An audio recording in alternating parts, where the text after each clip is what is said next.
एक के बाद एक सर उठाते बहरान की मुल्क में महंगाई इम्तिहान ले रही है तो हर घर की जरूरत आटा मुश्किलात बढ़ा रहा है। कराची समेत सिंध भर में आटे की किल्लत है, कहीं आटा दस्तयाब नहीं और जहां मिल रहा है वहां बढ़ते दाम गरीब शहरियों को खरीदारी से महरूम कर रहे हैं। कराची में फ्लावर मिल्स मालिकान एसोसिएशन ने हड़ताल तो खत्म कर दी, लेकिन शहरियों की मुश्किलात कम ना हो सकी। 10 किलो आटे का थैला 1600 से 1700 रुपए में फरोख्त किया जा रहा है। सरकारी कीमत पर आटा कहीं दस्तयाब नहीं। मुनस अहमद की रिपोर्ट देखिए। फ्लोर मिल्स मालिकान और हुकूमत के मुज़ाकरात के बाद हड़ताल खत्म कर दी गई। कराची में चक्कियों पर आटे की फरोख्त भी शुरू, लेकिन ये क्या, कीमत तो वहीं की वहीं अटकी हुई है। सरकारी कीमत को कोई लिफ्ट नहीं। आटे का 10 किलो बैग 16 से 1700 रुपए में फरोख्त किया जा रहा है। कीमतें तो रोज बरोज बढ़ रही हैं और आटा हमें बिल्कुल अच्छा नहीं मिल रहा है। इतना खराब आटा है, उसमें बिल्कुल टेस्ट नहीं है और वो भी 1600, 1650, 1700 का 10 किलो आटा मिल रहा है हमें। गरीब आदमी क्या खाएगा ये बताओ। 800 रुपए का 5 किलो आटा मिल रहा है। आटा कोई बहुत सस्ता नहीं बिक रहा। कहीं भी देखो कितनी मिलों में रश लगा पड़ा हुआ है। शनाख्ती कार्ड दिखा दो 10 किलो आटा दे रहा है, वरना नहीं दे रहा। मुझे तनख्वाह आज मिली और मैंने पहली फुर्सत में ये सोचा कि ये ले लूँ, कम से कम इज्जत के साथ खा तो लें, बच्चे तो खा लें। दुकानदार अपने मौक़िफ़ पर डटे हैं, कहते हैं कीमत कम नहीं कर सकते, सरकारी कीमत पर बेचना मुमकिन नहीं। चक्की का जो खालिस आटा है ना वो 160 रुपए, बाकी जो नॉर्मल क्वालिटी आ जाएगी वो इंशाल्लाह हड़ताल खुल गई तो पता चल जाएगा क्या रेट वो दे रहे हैं। शहर में आटे की सप्लाई शुरू होने के बावजूद कीमत कम न हुई। शहरी कहते हैं हुकूमत सस्ते आटे की फराहमी यकीनी बनाए। कैमरामैन कामरानुद्दीन के साथ मुनस अहमद, समा, कराची। तो फ्लावर मिल्स मालिकान एसोसिएशन की हड़ताल तो खत्म हो चुकी, लेकिन इसके बावजूद शहरियों को रिलीफ नहीं मिल सका। चक्कियों पर आटा इजाफी कीमत पर दस्तयाब है। सरकारी रेट लिस्ट पर आटा शहर में कहीं भी दस्तयाब नहीं। मामले पर तफसीलात जानेंगे नुमाइंदा समा सैयद रिजवान आलम से। रिजवान, कहिएगा ये मामला है क्या और शहरियों की जानिब से क्या रद्द-ए-अमल सामने आ रहा है? देखिए, हम इस वक्त मौजूद हैं जुड़िया बाजार, कराची की सबसे बड़ी अजनास मंडी है ये। और यहाँ पे कुछ दिनों पहले सूरत हाल ये थी कि आटा जो है नायाब हो चुका था, नापैद था। जिन दुकानदारों के पास था वो अपनी मर्जी के रेटों पे ब्लैक में फ़रोख्त कर रहे थे। 150 रुपये तक कीमत जा पहुँची थी और शहर में आटा जो है वो 160 रुपये में बिक रहा था। वो भी आटे की क्वालिटी बहुत ख़राब थी। हमारे साथ इस वक्त मौजूद है कराची होलसेल ग्रोसर एसोसिएशन के चेयरमैन अब्दुल रऊफ इब्राहिम। उनसे जानते हैं कि अब यहाँ क्या आटा भाव बिक रहा है और आटा मिलना शुरू हुआ हड़ताल के बाद या नहीं। देखें, आटा तो आज मिलना शुरू हुआ है। बीच में जो बंद हो गया था, कुछ फ्लोर मिलों पे छापे मारे गए थे जिससे हड़ताल हो गई थी। आज 132-33 में आटा मिल रहा है। मेरी परसों कमिश्नर साहब से भी मुलाकात हुई थी। मैंने बताया था कि सर इस तरह तो पैनिक सिचुएशन हो जाएगी, वो आटा नायाब हो जाएगा। अच्छा, रमज़ान भी है, ये सारी बातें की गई और माशाल्लाह अब अमल हो रहा है। लेकिन आप ये समझ लें कि जो रिज़र्व प्राइस जिसकी फ़िक्स की गई है वो तकरीबन 98 रुपीज़ है। तो गंदम तो अब सस्ती होनी नहीं है, ना आटा सस्ता होना है। इसमें दो चीज़ें कर सकती है गवर्नमेंट कि जो कोटा सिस्टम है ना, जो फ्लोर मिल को दिया जाता है वो सिर्फ उनकी जेबों में जाता है, उसको ख़त्म कर दिया जाए। ना तो कभी ये सिचुएशन आएगी, ना कभी ब्लैकमेलिंग होगी। यकीन माने कि बिल्कुल सहूलत हो जाएगी, कोटा ये ख़त्म कर दिया जाए। रमज़ान में आटा किस भाव बिकेगा रहो भाई?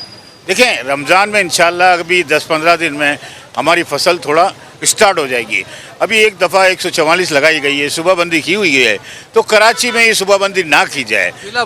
ज़िलाबंदी सुबह से दूसरे सूबे में नहीं जा सकता, बात वही है। लेकिन सवाल सबसे बड़ा ये है कि ज़िलाबंदी से बहुत ज़्यादा पैनिक सिचुएशन हो जाएगी और अभी हमारी फसल आने वाली है 8-10-15 दिन में, वो वाफिर मिकदार में गंदम मिलेगी। लेकिन रेट तो वही है 98 रुपये। और इसमें जो कैश फाइनेंस जो गंदम पे भी दिया जाता है उसको बंद किया जाए फ़ौरन। अगर उसको बंद करेंगे ना, जब जाके कोई इतना बड़ा स्टॉक नहीं रख सकेगा। 2-3 चीज़ें देखें, कैश ना दिया जाए इनको गंदम स्टॉक करने के लिए। दूसरे जिलाबंदी ने लगाए हुकूमत। तीसरे जो है बिल्कुल उनके अपने ये तमाम तर तहफ़्फ़ुज़ात हैं जिसका इन्होंने इजहार किया। उनका कहना यह है कि गंदम तो वाफिर मिकदार में मौजूद होगी, लेकिन फिलहाल कीमतें नीचे आने का कोई ख़ास चांस नहीं है। शुक्रिया आपका रिजवान तफसीलात के लिए। तो नाज़रीन, कराची के बाद सखर में भी सूरत हाल ख़राब है। मुख्तलिफ इलाकों में आटा ब्लैक पर फ़रोख्त होने लगा। आटा फ़ी किलो 130 से 140 रुपए तक जा पहुंचा। इसी हवाले से परेशान शहरियों का क्या कहना है, जानते हैं समा के नुमाइंदे साहिल जोगी से। साहिल, बताइए क्या कहना है? जी देखें, मुल्क में दिन ब दिन महंगाई बढ़ती जा रही है, तो सिंध भर की तरह सक्खर में भी आटे का बहरान पैदा हो गया है। सक्खर की घंटाघर, मेहरान मरकज़, जिना चौक, बंदर रोड और दीगर इलाकों में तो शार्टेज हो गई है आटे की। और जिन इलाकों में आटा मिल रहा है वहाँ पर भी 130 और 140 रुपये फ़ी किलो आटा मिल रहा है। तो इस हवाले से मजदूर तबका खासा परेशान दिखाई दे रहा है। हमारे साथ एक शहरी मौजूद है, हम उनसे जानते हैं कि आटे के हवाले से क्या कहेंगे। सर, आटे के रेट दिन बे दिन चढ़ते जा रहे हैं, महंगाई होती जा रही है।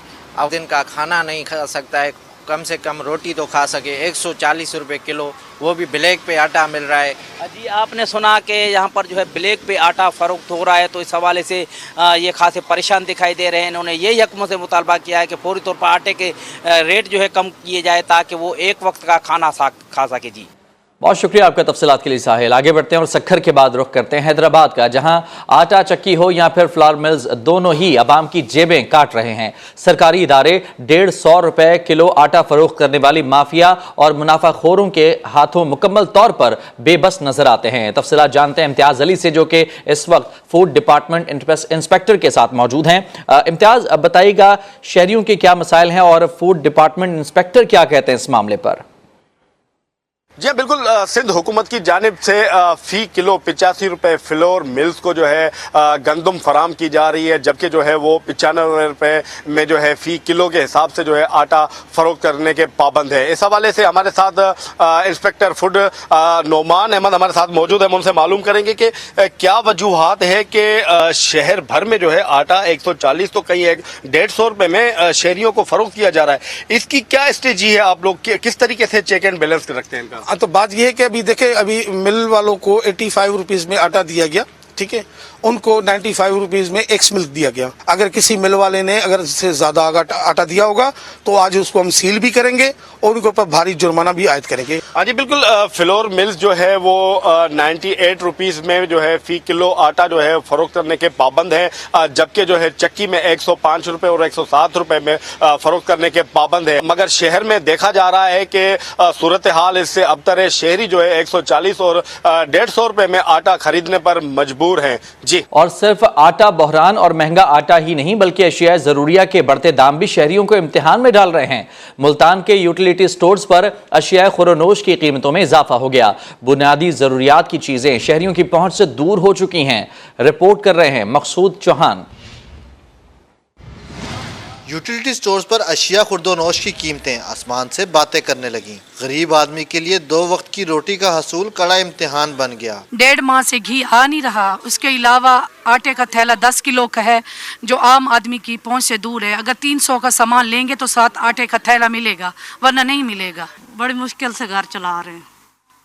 ये रोना आता है, हमारी छत नीचे आ रही, मकान गिरने में है। एक माह के दौरान यूटिलिटी स्टोर्स पर चीनी 70 रुपए से बढ़कर 90 रुपए, आटे का 10 किलो का थैला 400 से 648 रुपए में फरोख्त होने लगा, जबकि घी 1 माह से दस्तयाब ही नहीं। 15,000 तनख्वाह से बहुत मुश्किल हो गया चलाना घर का, अगर सरकार और बिल इतने आ रहे हैं, इसकी वजह से परेशानी हो रही है और राशन की वजह से बहुत ज़्यादा परेशानी हो रही है। हुकूमत को चाहिए कोई ना कोई इसकी फैसिलिटी दे। शहरियों ने मुतालबा किया है कि अशिया खुर्दोनोश की कीमतों में फिलफोर कमी लाई जाए ताकि सफेद पोश तबके का भरम कायम रह सके। कैमरामैन अदनान सियाल के साथ मकसूद चौहान, समा मुल्तान। शहरियों को सिर्फ खाने पकाने ही नहीं, जान बचाने के भी लाले पड़ गए, क्योंकि डॉलर के रेट बढ़ने और एलसीज ना खुलने की वजह से जान बचाने वाली अद्वियात मार्केट से गायब होना शुरू हो गई। अद्वियात की किल्लत से शहरी परेशान हैं। कराची से हामिदुर रहमान की रिपोर्ट देखिए। डॉलर के रेट बढ़ने और एलसीज ना खुलने की वजह से अद्वियात की किल्लत का बहरान शिद्दत अख्तियार करने लगा। जान बचाने वाली अद्वियात मार्केट से गायब होना क्या शुरू हुई, अद्वियात ब्लैक में बिकने लगी। शहरी अद्वियात के लिए घंटों मार्केटों के चक्कर लगाने पर मजबूर हैं। पेनाडोल गोली अभी तक नहीं मिल रही है हमारे को मार्केट में। गरीब बंदा जाए तो जाए कहाँ? दवाइयाँ मिल भी नहीं रही हैं, पेनाडोल नहीं मिल रहा, डिस्प्रिन नहीं मिल रहा, बहुत सारी दवाइयाँ जो मिल नहीं रही। क्या करें हम, गरीब आवाम तो बहुत परेशान है। Pakistan pharmaceutical and manufacturers association का कहना है कि डॉलर के रेट बढ़ने से दवाओं की तैयारी के लिए कीमतों में इजाफा नागुज़ीर है। मुझे 40 से ज़ायद कंपनियों के लेटर इरसाल हुए हैं जिसमें उन्होंने यही खदशा जाहिर किया और यकीनी के तौर से कहा अगर हमारा प्राइसिंग मैकेनिज्म पे तवज्जो नहीं दी गई तो हम अनफॉर्चुनेटली दिवालिया हो जाएंगे। PPMA और वफाकी वजारत सेहत से मुज़ाकरात के बाद डेडलॉक बरकरार है। वफाकी वज़ीर सेहत अद्वियात की कीमतों में इजाफे पर PPMA को यकीन दहानी के बावजूद मामले का हल निकालने में नाकाम है, जिसकी वजह से एक एक करके अद्वियात मार्केट से गायब हो रही हैं। कैमरामैन शाहिद बलोच के साथ हामिदुर रहमान, समा, कराची। और अब ये खबर है कि वफाकी हुकूमत का 5 अरब रुपए का रमज़ान पैकेज तैयार है। 20 मार्च से यूटिलिटी स्टोर्स की 19 अशिया पर सब्सिडी दी जाएगी जो कि 2 तबकात के लिए मुख्तस होगी। मजीद जानते हैं इस्लामाबाद से समा के नुमाइंदा खुसूसी शकील अहमद हमारे साथ मौजूद हैं। शकील, आगाह कीजिएगा, ये रमज़ान पैकेज में कौन कौन सी चीज़ें कितनी सस्ती मिलेंगी? देखिए 5 अरब का ये रिलीफ पैकेज है। पिछले साल के मुकाबले में 3 अरब कम किया गया है क्योंकि पिछले साल 8 अरब रुपए का रमजान रिलीफ पैकेज दिया गया था। महंगाई पिछले साल कम थी, इस साल ज्यादा है, लेकिन उसके मुकाबले में पैकेज में कमी की गई है। 5 अरब रुपए 2 तबकात में तकसीम किए जाएंगे। 19 अशिया पर सब्सिडी दी जाएगी और बेनजीर इनकम सपोर्ट प्रोग्राम के तहत 1 अरब 15 करोड़ की सब्सिडी मिलेगी उन मुस्तहिकीन को और आम सार्फिन को 3 अरब 84 करोड़ का रिलीफ मिलेगा। गरीब तबके को घी पर 100 रुपए, आटे पर 52 रुपए और चीनी पर 30 रुपए फी किलो सब्सिडी मिलेगी। इसी तरह उनको जो आटा है 400 रुपए में मिलेगा जो 10 kg का है, घी 300 का और चीनी 70 रुपए की। आम सारिफिन को आटे पर 27 रुपए, चीनी पर 11 और घी पर 25 रुपए किलो सब्सिडी मिलेगी। आम सारिफ को 10 किलो का आटा 648, घी 490, चीनी 89 रुपए पर kg मिलेगी। और तमाम सारिफिन को दालों पर 20 रुपए फी किलो सब्सिडी मिलेगी। कुकिंग ऑयल पर 25, बेसन, खजूर 50, मशरूबात पर 15 से 30 रुपए और चाय पर 100, दूध ब्लैक टी पर 30 रुपए और मसालों पर 10% रियायत मिलेगी। और इसका इतलाक जो है 20 मार्च से होगा, रमजान मुबारक से चंद रोज पहले। जी ठीक, शुक्रिया आपका तफसीलात के लिए शकील। मुस्लिम लीग नून की चीफ ऑर्गेनाइजर मरियम नवाज का कहना है कि नून लीग को मिटाने वाले खुद मिट गए, इल्जाम लगाने वाले आज मुंह छुपाते फिर रहे हैं, पुतली तमाशा करने वाले घरों में कैद हो चुके। गुजरावाला डिवीजन की मरकजी तंजीम के इजलास में गुफ्तगू के दौरान उन्होंने मजीद कहा कि मुश्किल मुआशी हालात में डूबा मुल्क पहली बार हमें नहीं मिला। मुल्क जब भी मसाइल में डूबा तब नवाज शरीफ और शहबाज शरीफ को आना पड़ा। साजिशियों की साजिश है कि मैशत ना संभले। हमेशा की तरह शेर ही कौम को मसाइल और उन्हें पैदा करने वाले गीदड़ों से निजात दिलाएगा। इमरान का ट्रक ड्राइवरों समेत पकड़ा जा चुका है। पीपल्स पार्टी की रहनुमा और वफाकी वजीर शाजिया बरी इमरान खान पर बरस पड़ी। कहा मुल्की मईशत की बुरी हालत है और इमरान खान को हेलीकॉप्टर चाहिए। ये फिर वही नहुसत फैलाना चाहता है जो 4.5 साल तक फैलाता रहा है। हमने इस मुल्क में बढ़ती हुई बेरोजगारी और महंगाई का मुकाबला करना है। इमरान खान की जिद और अना का नहीं। वो खानगढ़ में पीपल्स पार्टी के वर्कर्स कन्वेंशन से खिताब कर रही थी। तुमको हेलीकॉप्टर चाहिए, तुमको बनी गाला से फिर वजीर आजम हाउस हेलीकॉप्टर में जाना है, तुमको फिर वो मनुसियत फैलानी है जो हमने अल्लाह अल्लाह करके अपनी जान छुड़वाई है जिससे तुम कहते हो ना खेडांगे ना खेडन देंगे। और हम तुम्हारे बाप के किस्से नहीं खोलेंगे, हमें भी बड़ी दास्तानें पता है, नहीं करेंगे ये जिक्र आज, क्योंकि हमें इस मुल्क में बढ़ती हुई महंगाई का मुकाबला करना है, तुम जैसे बुज़दिल का नहीं करना। हमने इस मुल्क में बढ़ती हुई बेरोजगारी का मुकाबला करना है, तुम्हारी जिद का मुकाबला नहीं करना। तुम्हारी जो कुर्सी की ख्वाहिश है उसको नहीं देखना। इस मुल्क में बहुत काम है करने का। इस मुल्क को सबसे पहले तो सियासी इस्तेहकाम की जरूरत है, मुआशी इस्तेहकाम की जरूरत है, तरक्की की जरूरत है, तालीम की जरूरत है, सेहत की जरूरत है, रोजगार की जरूरत है। और मेरे भाई ने कहा कि इस इलाके को यूनिवर्सिटी की जरूरत है। ये है मुतालबात, इसको कुर्सी चाहिए। और दूसरी जानिब वफाकी वज़ीर इत्तलात मरियम औरंगज़ेब का कहना है कि दोहरे निज़ाम पर उठने वाले सवालात का जवाब देना होगा। ट्विटर पैगाम में बोली 200 पेशियां बमुकाबला 2 पेशियां, 2 साल जेल बमुकाबला फौरी बेल, 6 माह तक बेल नहीं बमुकाबला 1 दिन में 4 बेलें, बेटे से तनख्वाह ना लेने पर सजा, गैर मुल्कियों से फंड लेने पर खामोशी, सब छोड़ें, आइन तोड़ने वालों पर सजा मुकर्रर करें।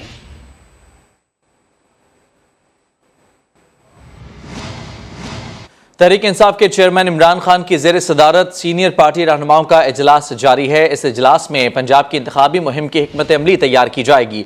तफसीलात जानते हैं, समा के नुमाइंदे कदाफी भट्ट हमारे साथ मौजूद हैं। कदाफी भट्ट बताइएगा, इजलास जारी है, क्या तफसीलात हैं?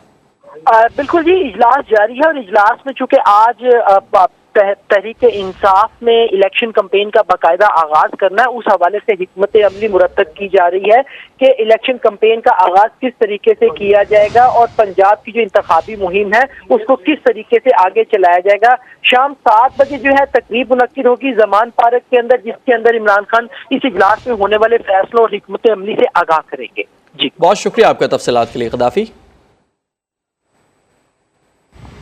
और मुस्लिम लीग नून के सीनियर रहनुमा साबिक वज़ीर आला पंजाब हमजा शहबाज वतन वापसी के लिए तैयार, आइंदा हफ्ते वतन वापस आएंगे। मज़ीद जानते हैं नुमाइंदा खुसूसी आसिम नज़ीर से। आसिम, बताइए कब वापस आ रहे हैं हमजा शहबाज? जी बिल्कुल, हमजा शहबाज जो कि तकरीबन 2.5 माह से ज़ायद हो गया था और वो पार्टी के कुछ मामला से खाइफ थे, जिसके बाइस वो पाकिस्तान से लंदन और उसके बाद अमेरिका में चले गए हुए थे। और ज़राए अब ये बता रहे हैं कि आइंदा हफ्ते उनकी वतन वापसी है। 10 मार्च की तारीख का ज़राए ये बता रहे हैं कि 10 मार्च को उनकी वापसी है।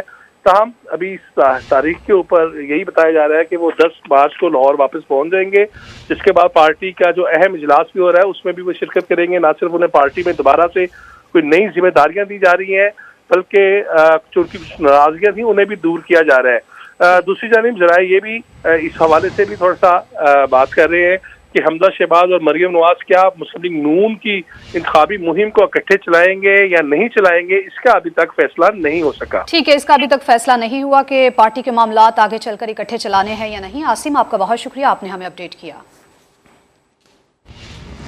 अभी इंतखाबात की तारीख नहीं देंगे, पहले इलेक्शन कमीशन को मुशावरत के लिए बुलाएंगे, पूरा तरीकाकार पूछेंगे, फिर तारीख का ऐलान किया जाएगा। गवर्नर खैबर पख्तूनख्वा हाजी गुलाम अली की समा से गुफ्तगू, कहा कि इलेक्शन कमीशन के खत का पीर के रोज जायजा लेंगे, खत में तारीख का तयन किया गया है या नहीं, उसी के मुताबिक फैसला होगा।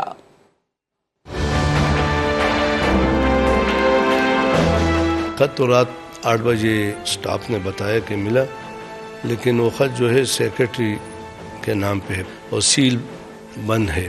जुमे के दिन लास्ट टाइम में वो चले जाते हैं, पीर सुबह आ जाते हैं, सुबह को खोल लेगा और फिर जो भी आ जाएगा तो इंशाल्लाह हम तारीख नहीं देंगे। हम पहले इलेक्शन कमीशन को, जो सुप्रीम कोर्ट ऑफ पाकिस्तान का जो अहकामात है कि आप मशावरत करें, तो वो मशावरत के लिए मैं उनको लिखूँगा कि वो आ जाए और मशावरत करें।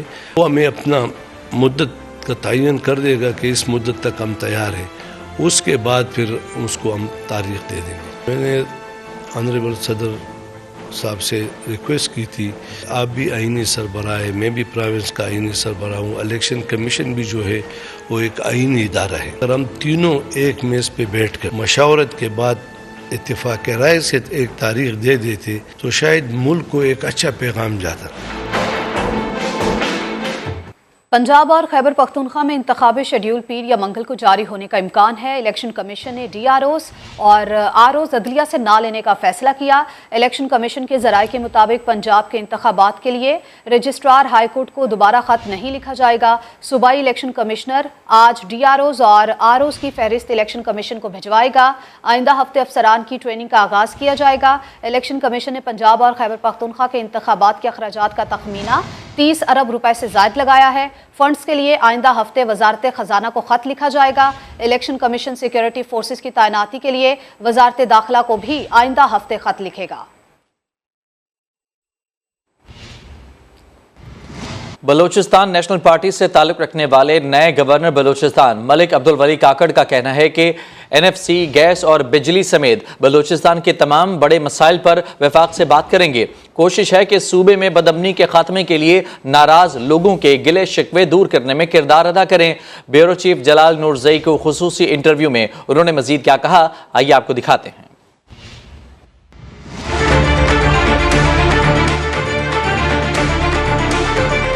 बिजली हमें नहीं मिल रही, गैस का ही मसला चल रहा है और बहुत सारी चीज़ें जो मैं कोशिश करता हूँ कि एक तो कि बलूचिस्तान सूबे का और मरकज़ के साथ जो ताल्लुकात है वो बेहतर हो।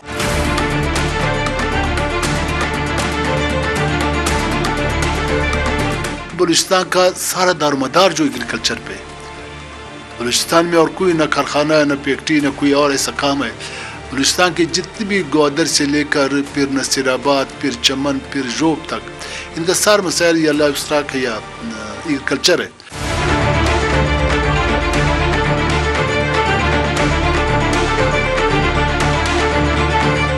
बलूचिस्तान में जिस तरह की बदअमनी है, बलूचिस्तान में जिस तरह के खौफ हिरास है, बलूचिस्तान में जिस तरह के बहुत सारे लोगों के गिले शिकवे हैं, तमाम अक़वाम से जितने भी रहने वाले हैं यहाँ पे, जो ज़ुबान बोलते हैं, जिस मज़हब से भी उसका ताल्लुक़ है, मैं सबसे अपील करता हूँ कि वो सब हमारे पास आ सकते, हमारे दरवाजे उन सब के लिए खुले हैं। इटली में कश्ती उलटने का हादसा, पेशावर के 14 साला नौजवान की लाश 5 रोज बाद मिल गई। बैरून मुल्क से आला तालीम के हुसूल की ख्वाहिश अजान आफरीदी को इटली लेकर गई, ताहम उसका ये ख्वाब अधूरा ही रह गया। अजान की मौत की खबर पर अहले खाना गम से निढाल हैं। माँ को तो बेटे की जुदाई का ताहाल इल्म ही नहीं। देखते हैं शाहबुर रहमान की रिपोर्ट।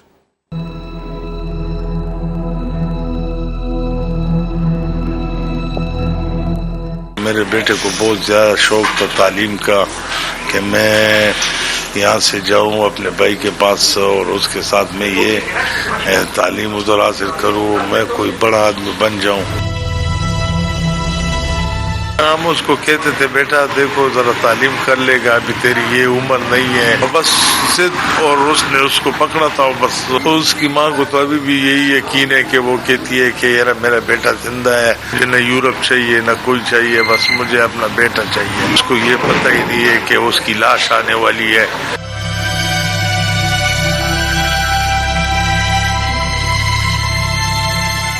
एक 12 दिन पहले उसके साथ रब्ता हुआ था, उन्होंने कहा चलो अल्लाह आपको जिंदगी दे, अल्लाह आपको अपनी मंजिल तक पहुंचा दे। ये रास्ते बहुत, इसमें जाना जो है ना इंसान के लिए बहुत खतरनाक है। और कराची के इलाके बहादुराबाद में रवा साल की सबसे बड़ी 6 करोड़ की डकैती का मामला। डिस्ट्रिक्ट ईस्ट पुलिस का कराची और हैदराबाद में ताबड़तोड़ एक्शन। 6 करोड़ की डकैती में मुलव्वस 3 मुल्जिमान को गिरफ्तार कर लिया है। इसी पर बात करेंगे, नुमाइंदा समाज शाहनवाज अली कादरी हमारे साथ मौजूद हैं। शाहनवाज, बताइए ये मामला है क्या? देखिए बिल्कुल, ये 28 फरवरी को साल की सबसे बड़ी वारदात हुई थी। एक राहिल नामी बिल्डर है जो अपने ऑफिस से गाड़ी में 5 करोड़ 94 लाख लेकर निकला था, उसको बहादुराबाद के करीब 4 मुल्जिमान ने लूट लिया था। जब वाकये का मुकदमा दर्ज हुआ, तफ्तीश हुई, तो ये इंकिशाफ हुआ कि जो रकम की मुखबरी करने वाला बिल्डर का जो ड्राइवर था वो निकला, जो उसने अपने साथियों के हमरा जो है वारदात की। पुलिस ने अब 3 मुल्जिमान को गिरफ्तार किया है। एक मुल्जिम को हैदराबाद से गिरफ्तार किया है, जबकि 2 मुल्जिम जिसमें जो मुद्दई है उसका ड्राइवर भी शामिल है, उनके कब्जे से 3 करोड़ रुपए जो है बरामद किए हैं। पुलिस का कहना है कि मुल्जिमान ने ये रकम जो है आपस में तकसीम कर ली थी। 2 मुल्जिमान अभी बाकी हैं जिनसे रिकवरी होना बाकी है, बाकी की जो मजीद जो है तफ्तीश की जा रही है। ठीक है, तफ्तीश की जा रही है। ड्राइवर की इंफॉर्मेशन पर यह डकैती की गई है। शाहनवाज, आपका बहुत शुक्रिया, आपने हमें अपडेट किया। खबर है सादिकाबाद से, जहां सिंध पंजाब बॉर्डर के कच्चे में डाकू सरगर्म हैं। ओकाड़ा के शहरी को झांसा देकर बुलाया और अगवा कर लिया। शादी का झांसा दिया गया, अगवा कर लिया गया। अहले खाना के मुताबिक मुगवी की रिहाई के लिए अब 2.5 करोड़ रुपए तावान तलब किया जा रहा है। सादिकाबाद का इलाका जो कि सिंध पंजाब बॉर्डर के इलाके में आता है, यहां कच्चे में डाकू सरगर्म हो चुके हैं। ओकाड़ा के शहरी को शादी का झांसा दिया, बुलाकर अगवा कर लिया गया। डाकुओं की जानिब से 2.5 करोड़ तावान और एक आईफोन मांगा जा रहा है। नाज़रीन, वज़ीर ख़ज़ाना इसहाक डार की ज़ेर सदारत हज पॉलिसी 2023 का जायजा इजलास जारी है। वफाकी वज़ीर बराए मजहबी उमूर मुफ्ती अब्दुल शकूर इजलास में शरीक हैं। वज़ीर बराए मजहबी उमूर ने फॉरेन एक्सचेंज से मुतालिक दरपेश मसाइल से आगाह किया। मज़ीद बात करेंगे, समा के नुमाइंदा खुसूसी शकील अहमद हमारे साथ मौजूद हैं। शकील साहब बताएगा क्या तफसीलात हैं? देखिए, हज पॉलिसी का जायजा लिया गया है आज के इजलास में। वफाकी वज़ीर ख़ज़ाना इसहाक डार की ज़ेर सदारत इजलास हुआ। वफाकी वज़ीर मज़हबी उमूर मुफ्ती अब्दुल शकूर ने भी शिरकत की, बाकी हुकाम भी मौजूद थे। इजलास को बताया गया है कि इस साल 1,79,000 से ज्यादा पाकिस्तानी हज अदा करेंगे। वज़ीर मज़हबी उमूर ने फॉरेन एक्सचेंज से मुतल्लिक दरपेश मसाइल से आगाह किया, क्योंकि हुकूमत ने इस दफ़ा कुछ ऐसी तजावीज़ पेश की हैं कि डॉलर्स में फीस पे करना पड़ेगी, या जो बैरून मुल्क मुकीम पाकिस्तानी हैं वो डॉलर्स में जो है वो टिकट खरीदेंगे। तो उस हवाले से मसाइल से आगाह किया। वज़ीर ख़ज़ाना ने यकीन दिलाया है कि इस हवाले से दरपेश मसाइल हल करेंगे। हुकूमत की कोशिश होगी कि हज को कामयाब बनाएं, क्योंकि एक मुकद्दस फरीज़ा है, और इस हवाले से हुज्जाज को जो भी मसाइल दरपेश होंगे कोशिश होगी कि उनका हल निकाला जाए। बहुत शुक्रिया आपका तफसीलात के लिए शकील अहमद।